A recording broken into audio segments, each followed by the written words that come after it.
All right, hi everyone. Thank you for joining us today. So today is our first session of SAP, also known as the Social and Academic Preparedness Project. So today we're going to be talking about some high school basics and grounding techniques.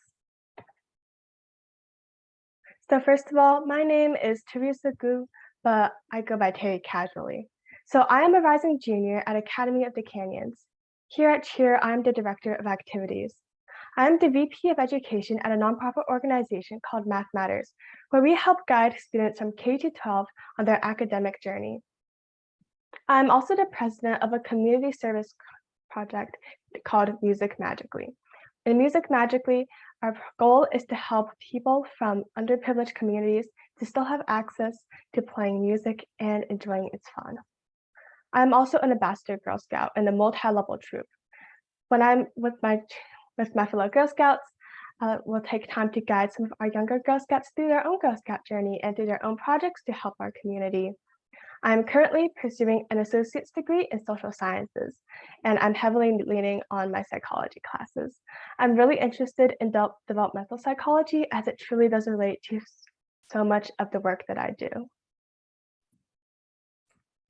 Okay, hi everyone. I'm Nicole Claren. I'm also a rising junior at Academy of the Canyons.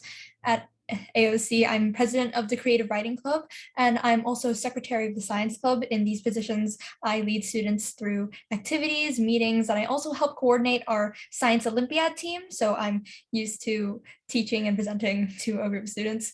I'm also a student ambassador at We Connect the Dots. It's a New York STEM organization, and currently they help people, specifically people of color and minorities, find technology and learn how to code and learn workforce skills.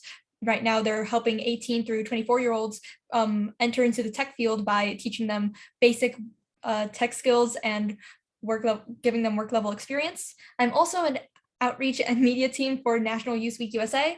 National Youth Week USA is a mental health organization that helps teens enter a safe discussion about mental wellness. Currently, we're trying to help people deal with their anger and conflict in a way that doesn't harm others in our CASE program. And I specifically help with promotion and reaching out to specific companies. All right, and we want to hear from you guys as well. So you guys can go ahead and type in the chat box about what worries you most about school. We know that school is opening up again in August, and I want to make sure that we're addressing your concerns. This can be about academics, but it can also be about social life at school. We're going to go ahead and give everyone some time to type in the chat box.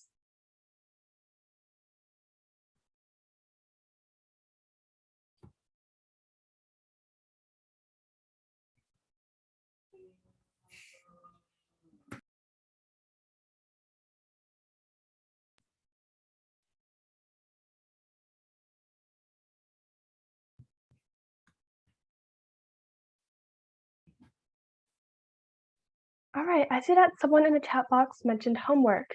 So you're a little bit nervous about like the workload and the homework that's going to be at school. That's totally okay, and I completely understand where you're coming from. There's a lot of changes that come along with going up in grade levels, and homework definitely does change. And this is something that we're going to be talking about in the upcoming weeks. So I'm so glad that you brought this up, and we'll address your concerns. All right, if anyone else has any concerns, you guys can also put that in the chat box.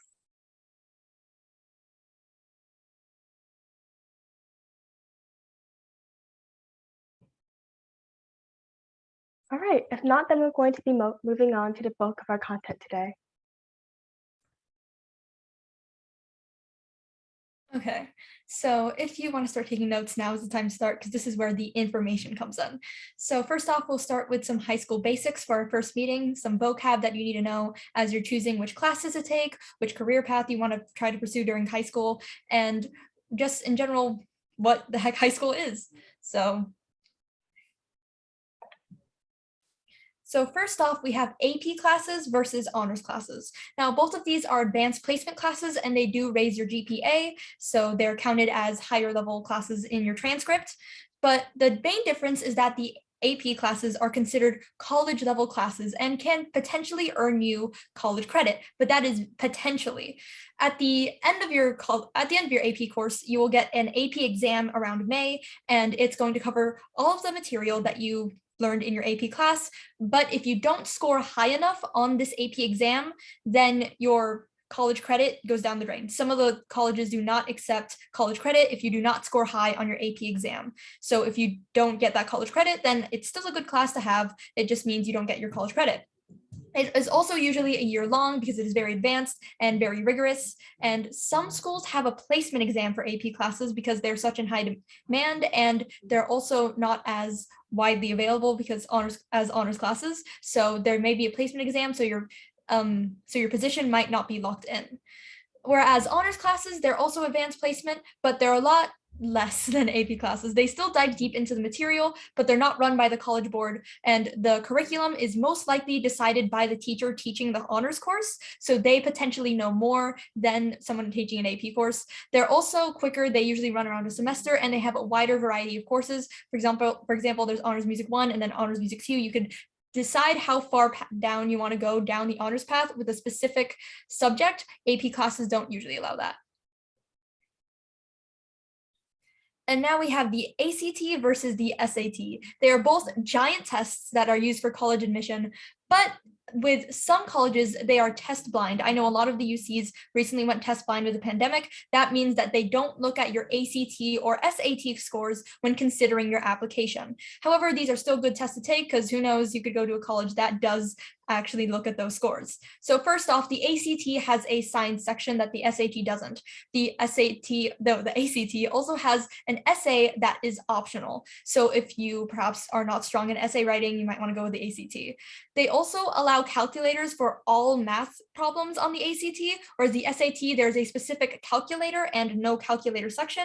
So if you do struggle in math, ACT might be the way to go. So the ACT is also very fast paced. You have less time to answer each question, whereas the SAT, you have more time. And so if you have more test anxiety and you're more worried, then the SAT would be better because it gives you more time. All right, let's go ahead and take a look at weighted versus unweighted GPA. So before we dive into this weighted versus unweighted reality, let's just take a look and define what GPA means. So the acronym GPA stands for grade point average. So essentially what you're doing is you're looking at your grades across your classes and taking the average of those. So in your typical usual high school classes, when you score an A, that's a 4. A B, that's a 3. A C, that's a 2. A D is a 1, and when you get an F, you don't get any credit for that class. However, this is where it becomes kind of nuanced between weighted versus unweighted GPA. When we look at weighted GPA, they also calculate the difficulty of your classes. So if you're taking an AP class or an honors class, that's going to change how your GPA looks. So in the AP or honors class, getting an A means that you'll end up with a 5. A B would be a 4, and so on and so forth.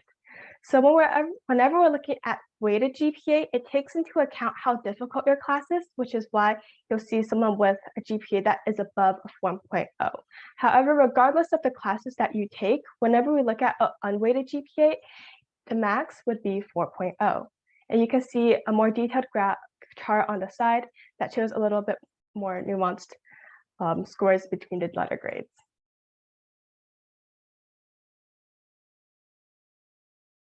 All right, so now let's take a look at high school graduation requirements versus our A through G requirements. So let's go ahead and define what A through G requirements are first. So the A through G requirements are a set of requirements that students must complete to be eligible to apply for a UC and CSU school. And you have to complete all of these classes with a C grade or above, or it doesn't really count. So when we look at graduating high school, you need 3 years of English, 2 years of math. There's also your social sciences and history, your science classes, and your physical education. And now we can look at our APG requirements. And these can require slightly different classes, such as taking 4 years of English, but they have to be college preparatory English, and 3 years of college preparatory math. And you can see the rest of the classes below.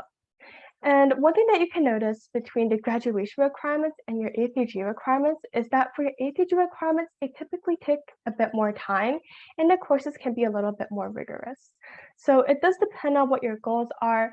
Everyone does need to complete their graduation requirements to receive that high school diploma, but depending on what your goals are for college and where you want to go, the APG requirements will look different on your priority list. Okay, so choosing your path in high school, there's a lot of freedom in high school, so you have to be you have to be very wise when you make your choices. First off, when you're picking classes or teachers, communicate with people who have taken that class, such as your upperclassmen. These are usually the juniors, seniors, 11th and 12th graders, so they have been through these classes before, they've had these teachers before, they know how they work. So just ask them which classes are better to take, which teachers are good to avoid, and which teachers are stricter on grades. My advice for finding upperclassmen is specifically go to clubs, like as in school clubs, like the chess club or the science club, because these usually you'll find that clubs are multi-grade. There's a bunch of grades collaborate in one club, and people who are usually involved in clubs are usually involved in their school. So these people are good to ask about what classes to take because they may care about their school more. Also, utilize additional resources. Usually in schools, there's a counselor that you're assigned to. Counselors have advised at least thousands of students, and they have seen so many students go through what you're going through currently. They have created many schedules. They have talked to many teachers. They know what's best for you and what's best for your major. If you're planning to go in a specific major in a specific college, they can give you advice on what colleges to go to or what major to choose if you're still indecisive. And if you're specifically want to find strong mentors, I suggest one upperclassman, two counselors, but also random like adults in your life. If someone is in an occupation that you want to go to, ask them what they took, ask them what AP classes or what honors classes are worth taking and what they needed to get to that college that you want to go to. And finally, look at the teaching background of teachers. This might be a bit trickier, but if you know upperclassmen and if they still have their syllabus with them of the specific teacher, some teachers write little bios about where they've studied, how long they've studied, and their grading policies. So if you want to know more about a teacher, always see if your upperclassmen friends have a syllabus for you to look at. All right, and as we're transitioning through our academic life, oftentimes we'll need to find support. And we need to find support for a variety of reasons, and there are also so many solutions for us. So some schools have a tutoring program, and a lot of these tutors, they're so eager to help out their classmates who are struggling. So they can help you with academic problems, but if you're having problems socially, they can probably also provide you with some guidance. You can also use online resources for your academics, such as Quizlet and Khan Academy. These are great ways for you to learn and also practice your skill sets. Additionally, if you're trying to do some test prep, this is an awesome way to go. It's very easy and you can do it from the comfort of your own home. And as you're studying through school, you can also form study groups. You can do this to prepare for a test or just to study together in general so that you guys can absorb the material together. And depending on what type of learner you are, you might choose to do this with your friends, or you might choose to find classmates that you work well with. No matter what you choose, this can be an option for you to take. Now, physical versus virtual. Me and Terry both have different ways of studying. There are, of course, multitudes of ways of studying, many different subsets. I prefer a physical model, while Terry prefers a virtual model. Now, starting with studying physically with notebooks, pencils, flashcards, I find it more engaging than virtual. It's easier for me to recall things if I'm like handwriting it or to flip flashcards rather than click a button. I think it's a lot more fun and it's a lot more it makes information stick to my brain better than if I were clicking a button. And no printer is specifically, I was in a calc class and my professor made us turn in our homework physically. And so a lot of people who did their homework digitally had to print it out and then hand it in to him. I don't have a good printer, so luckily I had just had to do it handwritten, which I would have done it anyways, so that's a plus. And it's also, physical studying is also accessible anywhere. All you need is a pen and a notebook and maybe a book if you need to take notes off a book. So you don't need an internet connection. You don't need to be inside if you prefer studying outside. So that's a plus on that side. So there are definitely quite a few pros to going virtual. So one of the main reasons that I went virtual is the amount of variety that it provides. So when you're doing your notes virtually, you can type them out or you can handwrite them depending on what type of device you're on. So it allows you to do different things for your different classes. For example, for my English classes, I actually do prefer to type out my notes. However, for a math class, I might prefer to write them out to account for all of the different symbols. Additionally, it can be a lot more organized for you if you struggle with organization. Since all of your things are digital, you can get them as PDFs or JPEGs, and you can store them into different databases. My favorite would be to use the Google Drive. I like to move all my folders around and store my notes in there. It prevents them from getting lost and damaged, and it makes it super easy to access. Additionally, you can use a lot of different online applications to take your notes. There's a lot of good ones that are free, and it makes life a lot easier at times. You don't have to carry around as many tools such as highlighters, different colored pencils.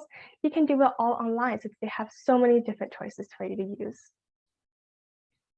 And now moving on to the cons. If you're studying physically, it can be costly. You have to buy a bunch of highlighters. As Terry mentioned, you have to buy a bunch of notebooks, pencils. So if money is a concern, maybe physical isn't the best model for you. It can also be a bit slow.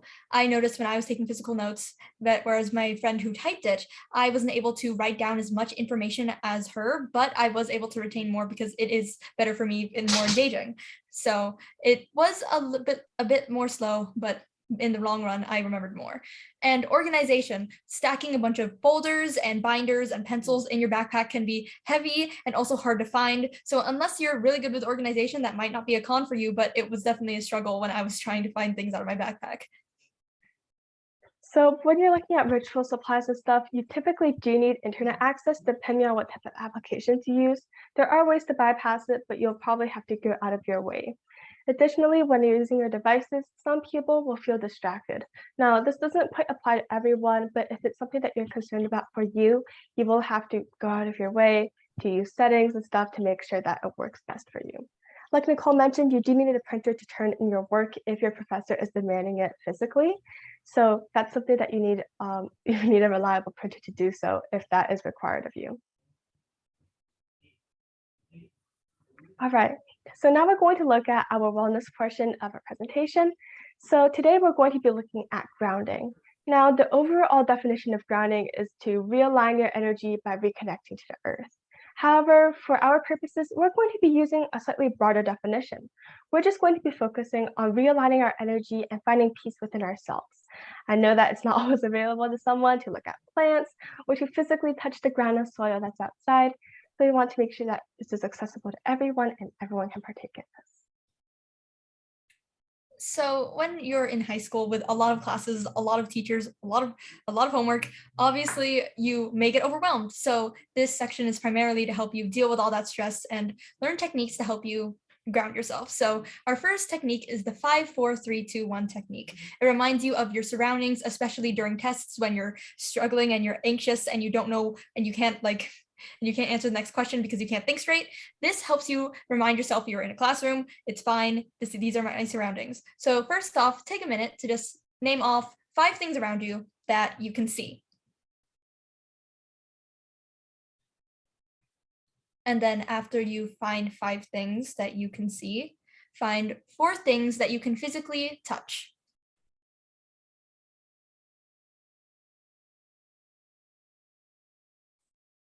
And once you find 4 things you can touch, now 3 things that you can hear.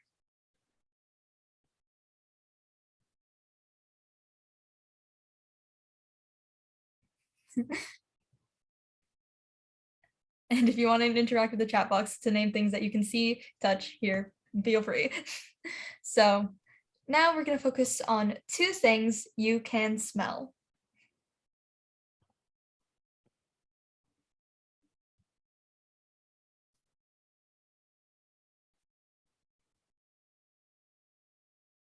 And finally, just 1 thing around you that you can taste.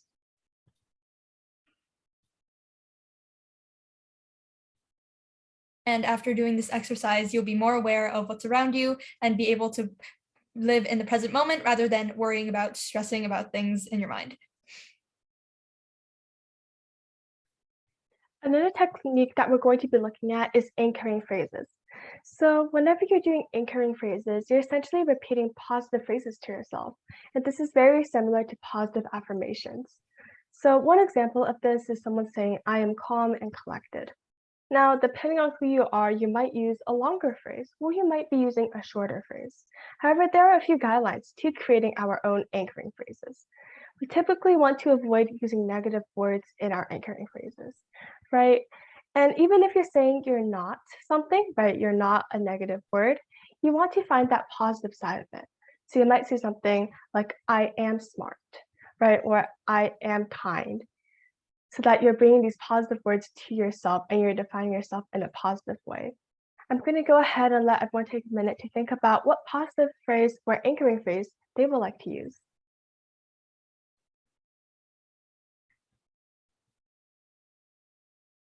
And don't worry, this is something that you can continue thinking about and continue changing depending on what's happening in your life.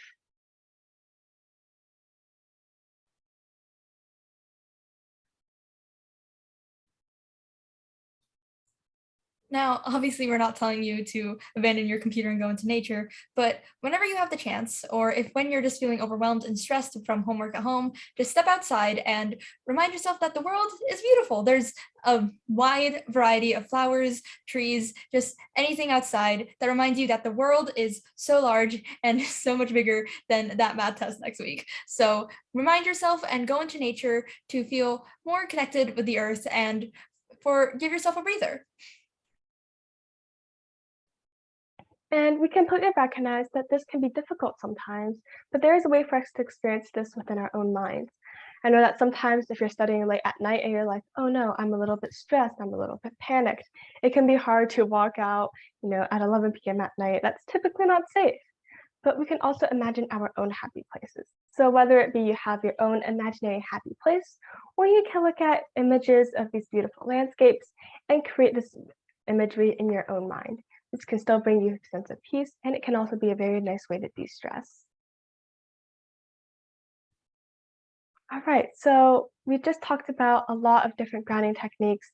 So we're going to go ahead and take a moment to practice all of them in our next 10 minutes of grounding. I'll go ahead and play on this video. There is some scenery, there is some music, and you guys can just take a moment to employ these techniques and try it out for yourself.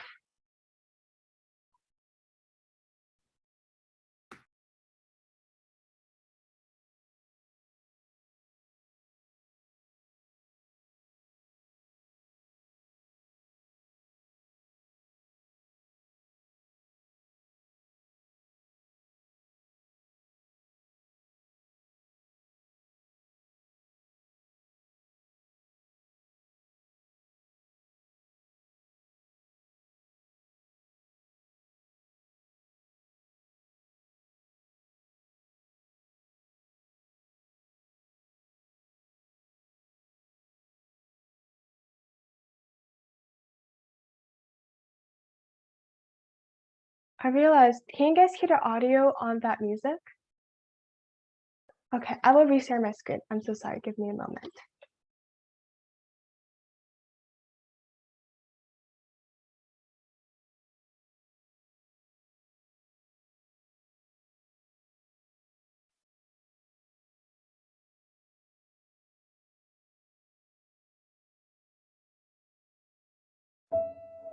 Can someone confirm that they can hear it now?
All right. I hope you guys liked watching that, and I hope that was very relaxing for everyone here.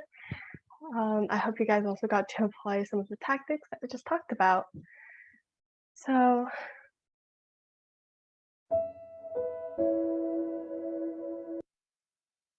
I would like to thank everyone here for attending this meeting.